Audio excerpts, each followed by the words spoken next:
Hi, I'm Marc Cherry, creator and executive producer of Desperate Housewives. And I'm Doug Savant, actor on Desperate Housewives. I'm going to do that one more time. And we're going to answer your questions for abc.com. Are we doing the whole thing again? Apparently you cleared your throat while I was introducing myself. How has the role of Tom Scavo changed since your original conception of the pilot? The thing that was fascinating is that the way the part of Tom Scavo was originally conceived, I thought he was just going to be a guest star. My original conception was that he was always away, and so that we were really following the adventures of Lynette, dealing with, all these children with no husband around to help her. And Doug came along, and he was so good that we decided to, we had to have him as a regular, and his chemistry with Felicity was fantastic, and so he acted himself into a regular spot on the show.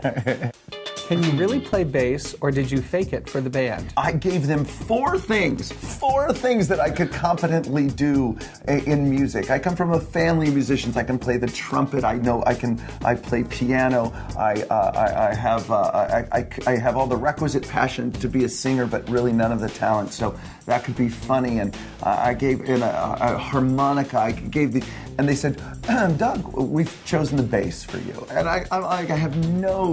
But you did go out and learn to do some stuff, right? I did. I learned to play bass well enough to be what I call a serviceable faker. Do you have any plan for the final season? And if so, what is it? I do know already what my final scene is. I've already got my final scene planned out. I'm kind of like, I was inspired by J.K. Rowling, who had written the final chapter of the Harry Potter movies. I thought, Charlie, a much better question than I had ever imagined. I would never have guessed that you have the final scene. Yeah, I got tableau. Is it like a tableau? Is it? Yeah, there's a little bit of a tableau-y feeling. It's something that will kind of encapsulate the entire run of the show. But but I'm not going to tell you. That's a secret. You're going to have to wait.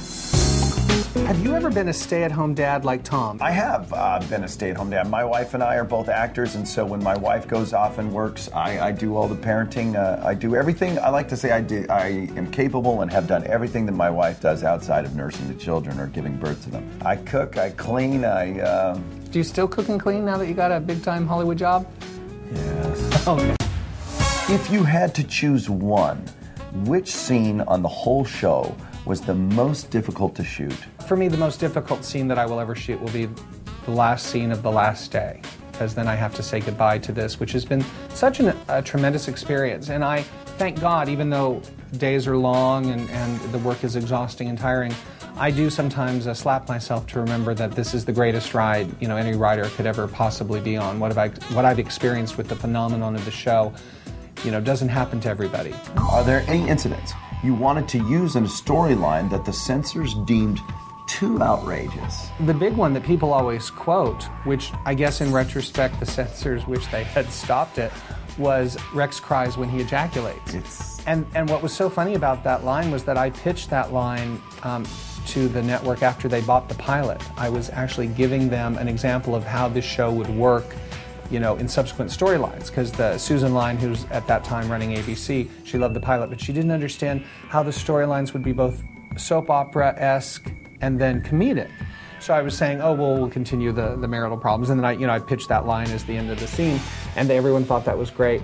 And and this is the funny part of this anecdote. The line got a great deal of attention. It was one of the things people were talking about the next morning in America. That was, those first few episodes when we were so hot. And I found out about 2 years later that Shonda Rhimes, who runs Grey's Anatomy, every time she would have a problem with the censors over a line, she would go, Rex cries when he ejaculates.